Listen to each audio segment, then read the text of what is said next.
설교 제목은 시종일관 복음 전파에 집중함이라는 제목으로 말씀을 나누겠습니다. 사도 바울은 시종일관 복음 전파에 집중하고 재판받는 일이나 또 호송하는 일이나 여러 그 과정들을 통해서 하나님께서 간섭하시고 섭리하셔서 유대인들에게도 또 총독들에게도 또 이 모든 그 과정 속에서도 오로지 복음 전파에 집중했다 하는 말씀이에요. 여기 베스도가 부임한 지 3일 후에 가이사랴에서 예루살렘으로 올라가니 그러는데, 베스도는 이제 부임한 지 2년 만에 죽었다고 그래요. 그러니까 지금 이제 부임해가지고 3일 만에 예루살렘에 올라가서 대제사장들과 유대인 중 높은 사람들이 바울을 고소할세. 베스도의 호의로, 호의라는 것은 이제 베스도의 그 좋은 뜻인데, 여기 9절에 보면 베스도가 유대인의 마음을 얻고자 하여, 그 말과 연결하면 베스도가 부임해가지고는 이 유대 지도자들의 그 호의를 얻어가지고는 이제 정치를 잘 하려고 하는데, 거꾸로 이 대제사장이나 유대인 중 높은 사람들은 그 베스도 호의를 이용해가지고는 사도 바울을 가이사랴에서 다시 예루살렘으로 올라오게 하고, 그 올라오는 과정 중에 내복했다가 죽이려고 하는 이제 계계를 꾸몄다 하는 말씀이에요. 3절에 보면 베스도의 호의로 바울을 예루살렘으로 옮기기를 청하니 이는 길에 내복하였다가 그를 죽이고자 함이더라. 베스도가 대답하여 바울이 가이사랴에 구류된 것과 자기도 멀지 않아 떠나갈 것을 말하고, 또 이르되 너희 중 유력한 자들은 나와 함께 내려가서 그 사람에게 만일 옳지 않은 일이 있거든 고발하라 하니라. 베스도가 예루살렘에 8일이나 10일 지난 후에 가이사랴로 내려갔다. 6절에 이튿날 재판 자리에 앉고 바울을 데려오라 하니, 박준 목사님은 이 말씀을 해석하시면서 베스도가 얼마나 자기 직임에 충성했는지, 부임한 지 3일 만에 예루살렘에 가서 그 유대인들을 만나고, 또 10일 후에 가이사랴에 와서 그 이튿날 재판 자리에 앉았다 하는 것은 그가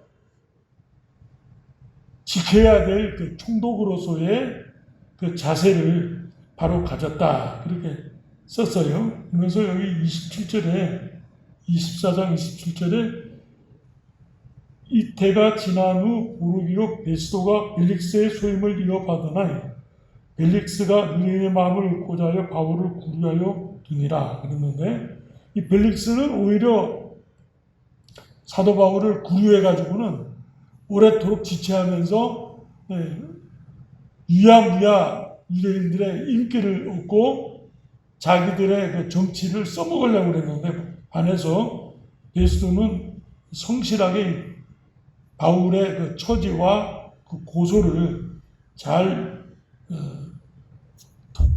지도하고, 또 유대인들로부터 그 모든 그 악행과 그 도모를 차단했다 하는 말씀이에요. 그래서 결과적으로는 하나님의 간섭 속에서 바울이 위험에 빠지지 않도록 됐다, 이렇게 박유정 목사님은 해석을 하셨어요.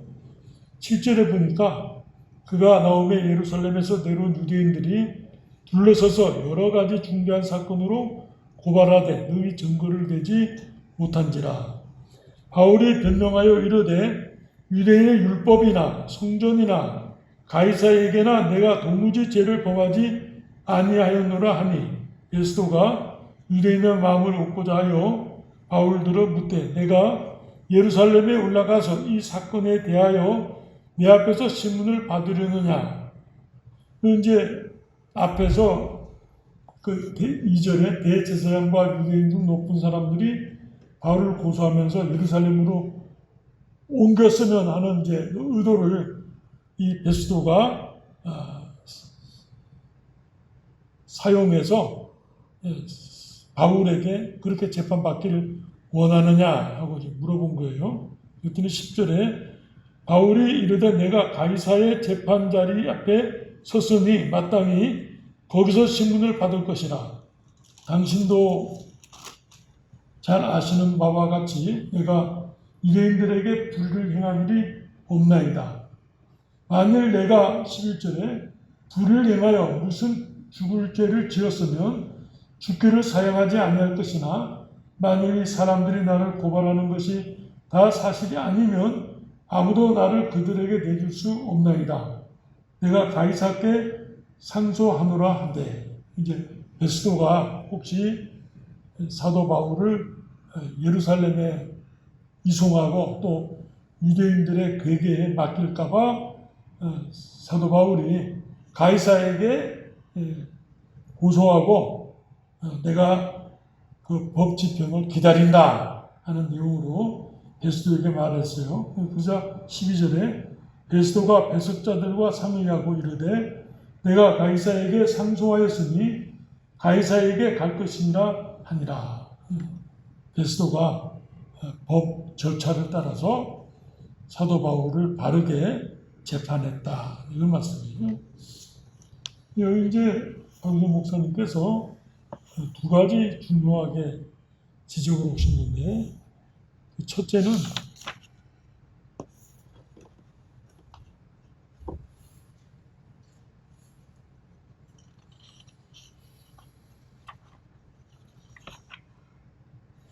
불의에 대한 기독자의 처세 원리라고 해가지고 한 가지 이제 썼어요. 기독자는 그를 해하려고 공격해 오는 불의한 해방에 대하여 황건할 수도 있다는 것이다. 그런데 그것은 복음을 증거함에 목적을 두어야 한다. 이제 상대방이 해하려고 공격에 올 때 그 불의한 해방에 대해서 항변할 수 있다. 재판할 수 있다. 그 말씀인데, 그렇게 하는 목적도 복음 전파의 그 목적을 가지고서 상대방을 재판에 걸어야 된다. 이런 말씀이에요. 그러니까 다만 나의 어떤 방어적인 목적으로만 재판하는 것이 아니라 재판하는 목적이 복음 전파에 집중하고 그 해방을 어떤 면에서 사용한다고 할까요? 그런 내용이에요. 이제 또 한 가지는 이제 여기 그 고린도전서 6장 말씀을 인용하시면서 고린도전서 6장 말씀을 한번 볼 필요가 있어요. 고린도전서 6장 1절 말씀이에요. 시작합니다. 고린도전서 6장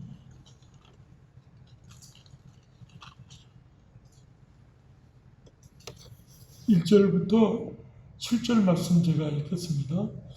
너희 중에 누가 다른 이와 더불어 다툼이 있는데 구태여 불의한 자들 앞에서 고발하고 성도 앞에서 하지 아니하느냐?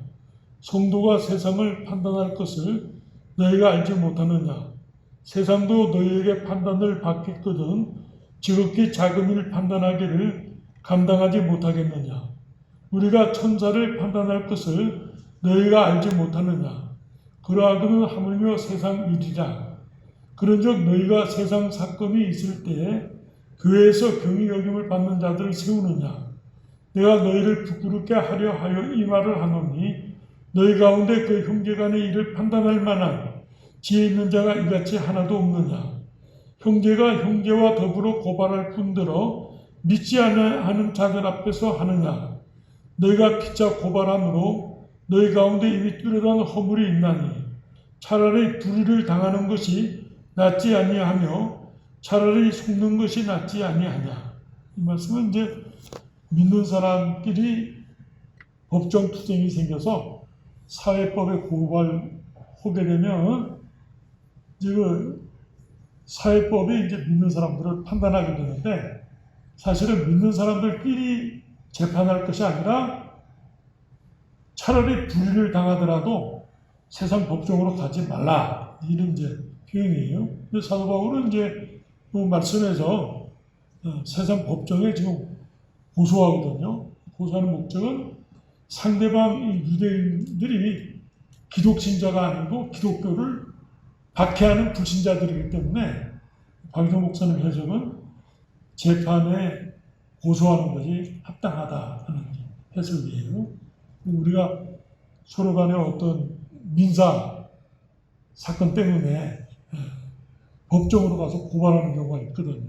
교회들도. 그러게 되면 하나님의 영광이 가리워지고 또 법 아래에서 그것이 판단받을 때 사실은 이제 하나님의 백성이 오히려 세상을 판단해야 되는데 하나님의 이름을, 영광을 가리우게 되니까 차라리 불의를 당하고 재판하지 않는 것이 합당하다, 이거는 해석이에요. 근데 이제 이 사도행전 25장 말씀은 이 유대인들이 기독교를 박해하고 대적하는 자들이니까 불신자들이기 때문에 사도 바울이 가이사에게 고발하는 것이 합당하다 하는 말씀이에요. 그래서 이제 그런 면을 지적을 했어요. 또 한 가지는 이제 여기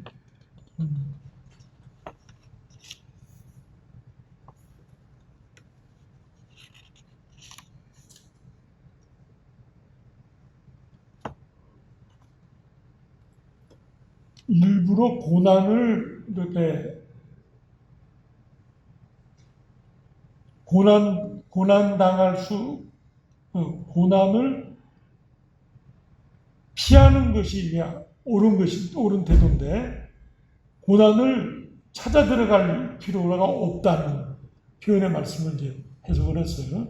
그러니까 이제 유대인들이 고소해서 베스도의 그 재판과 함께 사도 바울이 이제 예루살렘으로 올라가게 되면 어려움을 겪게 되는데, 그렇게 일부러 고난을 자처할 필요가 없다는 거예요. 고난을 피할 수 있으면 합당한 원칙에 따라서 고난을 벗어나는 것이 자기 방어적이기도 하지만 복음을 전함에 있어서도 효과적이다 하는 해석을 하셨어요. 참 그런 자세는 우리가 가져야 될 자세라고 생각이 돼요. 그래서 그렇게 두 가지 말씀을 나눴습니다. 25장 강해를 보면 부패한 유대인과 로마의 관리, 유대의 최고 종교 지도자들과 함께 움직인 유대인들이 이제 다 사실은 이제 부패하고 하나님을 대적하는 자들이에요. 유대인과 로마의 관리, 유대의 최고 종교 지도자, 또 함께 움직이는 그 청중들, 이 사람들이 다 기독신자가 아니고 하나님을 대적하는 자들이단 말이에요. 그런 자들 속에서 사도 바울이 그 재판과 또 그 호송과 그 모든 관계 속에서 그들에게 복음을 집중적으로 전했다는 거예요. 이게 이제 귀한 말씀이에요. 같이 말씀을 나눠서 기도하시겠습니다. 사랑과 은혜가 충만하신 하나님 아버지, 유대인과 로마의 관리와 유대의 최고 종교 지도자들과 또 군중들이 함께 움직여서 복음을 전하며 예수 그리스도의 부활을 증거하는 사도 바울을 고소하고, 이렇게 또 베스도의 호의를 이용하여 가이사라에서 예루살렘으로 사도 바울을 움직이게 하고, 그 움직임을 가운데 죽이려고 하는 이 악한 괴계를 가지고 베스도에게 청했으나 베스도가 자기 직임에 합당하게 처신하면서 가이사라에서 재판한다면 너희들이 내려와서 고소하고 거기서 재판하자고 함으로써 그 모든 도모가 무효가 되고, 하나님께서 또 베스도의 그 직무와 그 재판 과정을 통하여 간섭하시고 섭리하사 가이사에게 호소하는 사도 바울의 그 모든 입지를 인정하고 베스도가 법정에서 정당하게 판결함으로 말미암아 그 유대인들의 모든 도모와 악한 계계가 파쇄되고, 복음 전파에 특별히 로마로 가서 복음 전파하는 그 모든 과정을 하나님께서 간섭하시고 섭리하셔서 이루어지게 된 사실을 이렇게 성경을 통하여 깨닫게 하여 주시니 감사합니다. 우리가 이 세상을 살면서 사도 바울과 같은 고난은 없지만 불의한 자들의 그 모든 도모와 계계를 빼뚫어보고 저들을 고소하되, 그 고소하는 목적이 복음을 전파하는 일에 집중하기 위하여 할 뿐, 자기의 방어나 어리석은 정욕에 빠져서 재판하고 소란을 일으키는 어리석은 자가 되지 않도록 간섭하여 주시고 인도하여 주시옵소서. 예수 그리스도 이름으로 기도드리옵나이다. 아멘.